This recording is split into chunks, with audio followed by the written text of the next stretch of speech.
Welcome to Insights in Sound, where we talk to the people behind the scenes, behind the technology, and behind the music.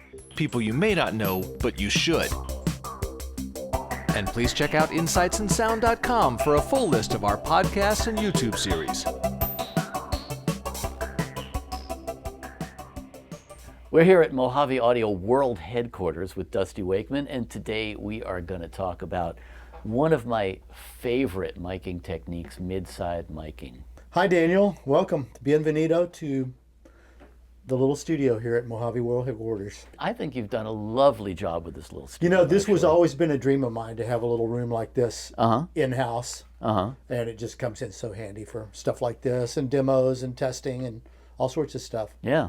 So let's talk a little bit about mid-side. You know, you and I are both fans of this, I know. Right. Originally invented and patented, by the way, by Alan Blumlein when he was an engineer for EMI. Right, who invented a lot of things. Right, exactly. But this was like in the 1930s, so this is not something new. Right. But it's something that a lot of people are not hip to because most of the time when people think about tracking stereo, they're tracking XY. Right. Which makes sense because that's where your ears are. Right. The advantages of mid-side are many, and you know, if you think about the way it works, it shouldn't really work because it's really an odd technique. Right. We're taking one front mic, basically. Right. And we're taking the left and right sides of this mic that's in figure 8 pattern. I like to call it the front and back sides. Well, and that's what it is. Since it's a mono mic. Yes. We're creating the sides. Mm-hmm. Right. And what so you front get, and back are positive and negative, and it's mono compatible. Right. That's part of the beauty of MS. But the cool thing about mid-side, aside from the fact that it collapses down really nicely to mono, is that you can really control your stereo imaging with it in the mix after a whole the fact. lot better. Yeah. Right. Yeah. And with XY, whatever you print, that's what you got. Exactly. Right. Mm-hmm. So we have here two. These are MA1000s. Mm-hmm. This is our flagship mic. This is basically, I mean, we don't do clones, but this is basically David's modern take on a Elam 251. Dave Royer, who is your bulge brain maniac who does all of these things. Yeah, he's chained up to a workbench out there. Awesome. And well, he should be. Right, creating something. David, go design something. Yep. One of the things you need for mid-side, obviously, is a mic that'll do a figure 8. Right. And a cardioid or a hypercardioid. What do we have set up here? Well, this one here, the one facing me, is in cardioid, and the one on top is in figure 8. Mm-hmm. And these mics, the polar pattern is actually continuously variable, so you could actually, you know, if we wanted to make this hypercardioid, we could set it about 2 o'clock instead of noon, and it would be hypercardioid. The continuously variable part, that's kind of cool. It's not just like clicking it, but you can really kind of spread your pickup pattern. Yeah, and the cool thing to do is set it up and close your eyes and just dial it in and tell you your favorite spot. You know? And I find just for regular vocal recording, a lot of times around 2 o'clock, which is a little bit towards hypercardioid, just seems to focus it a little bit more. Makes sense. Tighten it up. Makes sense, and it actually makes sense for mid-side miking as well. Right. So we're going to demo this a little bit and just track some acoustic guitar with this, and then take it and put it in a DAW. And basically, the procedure, which we will explain later on, is to split the signal in half, flip them out of phase, and then you essentially have your side signal for this. Right. So give us a little bit of wailing on the guitar here. Cool. This is a beautiful Taylor. This is my brand new Taylor 614 CE that I'm totally in love with. All my other guitars are jealous right now because I'm just playing this one. But I just got this. We're big Taylor fans, and they use Mojave's at their studio down in the San Diego area for creating a lot of their content. So there's a big mutual love. It's a love fest, man. Yeah, it's a love fest. Yeah. Well, and they, you got to hand it to them. Some of the nicest acoustic guitars out there. They've been doing great stuff for a long time now, and they're one of the top 3 guitar builders now. Yeah. But I really like them. I'm a bass player, so I like the way the necks feel. Yep. Yeah. As a fellow bass player, I concur. Right. Yes. So don't want to get too guitar-y. Yeah. And I want to talk about these mics a little bit more too, because what I like about these is the fact that they really they're really super clean. Right. And the imaging on them is exactly what we need for something like this.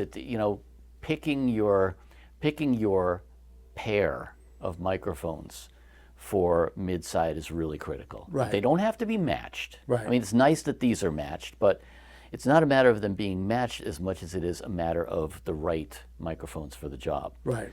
The 1000 happens to be just ideally suited for both, but it's a gorgeous sounding microphone, especially on acoustic and anything that's got some really high end information going on. It's unlike our 300 and 200, which are more like U67s. Those have like a presence peak, 5 to 8K. This actually has a slight dip in there, but then at 10K it's got a rise. So it's really got that beautiful air on top. Nice. Yeah, I'm interested in hearing these on acoustic guitar. I've only heard them on vocals. Cool. Yeah. Cool. And the one thing that we've got going for us that's really unique, we use this big Coast Magnetics toroidal transformer on it. So when we A/B'd this when we were doing R&D against the 251 that's at East-West. And the only slight difference was it was just a little warmer on the bottom end. There was just a little bit more going on down there. And that I attribute that to the transformer. I consider that a plus. It's definitely a plus. Yeah. Yeah. Cool. Well, let's track some guitar and then put it in the DAW and see what happens. So I'm positioning the guitar where the cardioid mic, the front mic, is basically facing towards the 12th fret, and I'm probably about 8 inches away. That's always a good place to start.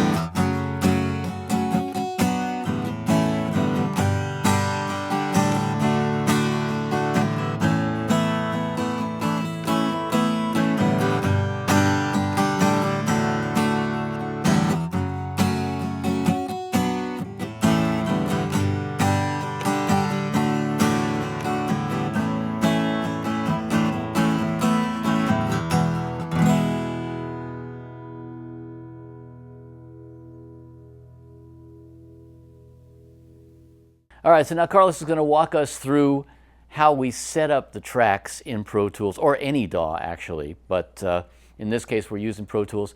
I'm going to show us how we take those two tracks and make magic out of them.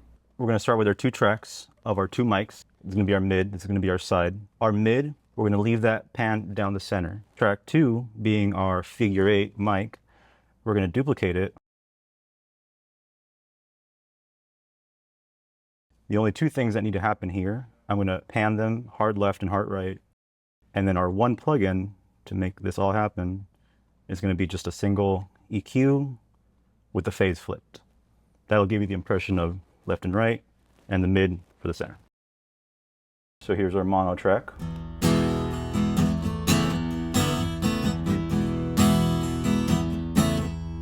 And then we'll bring our sides in.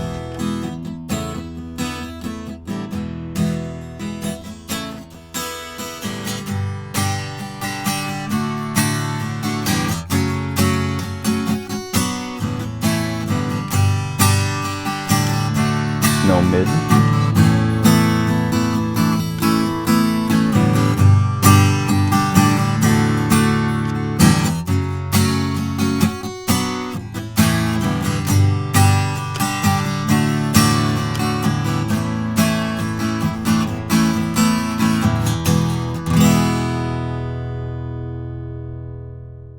Thank you so much, Dusty, for indulging us in this demonstration. I hope it's actually been informative for people.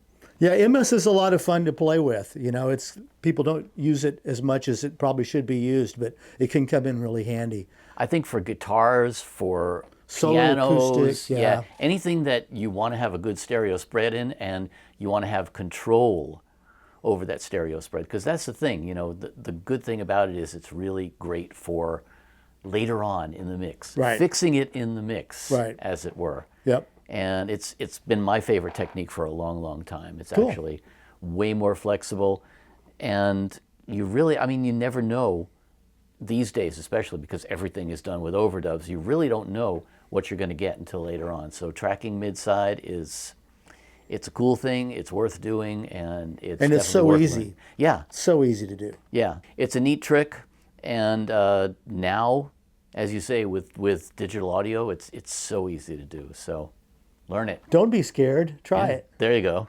All right. Thanks again, man. It's My been a pleasure. Daniel. Hey, I'm Daniel Keller. Don't forget to hit the subscribe button and join us each week for Insights in Sound.